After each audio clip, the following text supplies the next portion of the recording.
Guide bénévole au Musée national du Palais de Taipei en français, anglais et chinois depuis 2011, Miao Yonghua est l'une des 3 lauréats de la 23e édition du prix de la Fondation culturelle franco-taïwanaise. Profitant de son bagage culturel forgé dès le lycée et de son aisance pour les langues, elle œuvre pour les échanges culturels entre le public taïwanais et le public francophone. Je suis devenue une bénévole officielle pour le Musée national du Palais en 2011. Et si on me demande pourquoi ça m'intéresse de devenir une bénévole pour le Musée national du Palais, c'est parce que normalement pour les Taïwanais, la plupart d'entre nous, on est plus sensible à l'art occidental au lieu qu'à l'art du monde chinois. Donc je pense que je dois travailler un peu là-dessus. C'est pour ça que ça m'intéresse de travailler pour le Musée national du Palais.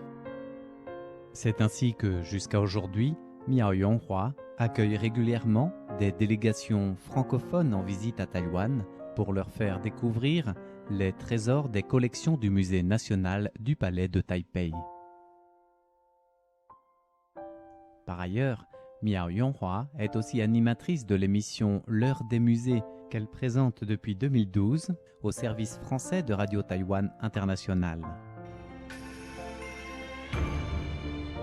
L'heure des musées, réalisée et animée par Miao Yonghua.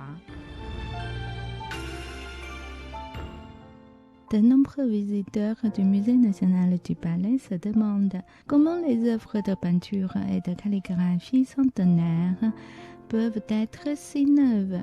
Une approche radiophonique des chefs-d'œuvre du Musée national du Palais et de la culture du monde chinois à retrouver chaque semaine dans le programme de RTI en français. Les cinéphiles doivent aussi à Miao Yonghua la traduction de plusieurs centaines de films.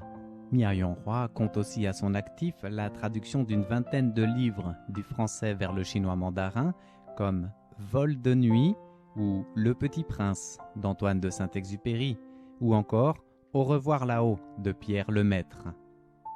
Toutes ces contributions au service des échanges culturels entre Taïwan et la France et l'Europe lui ont valu d'être lauréate du prix 2018 de la Fondation culturelle franco-taïwanaise qui lui sera remis le 1er juillet dans la grande salle des séances du Palais de l'Institut de France.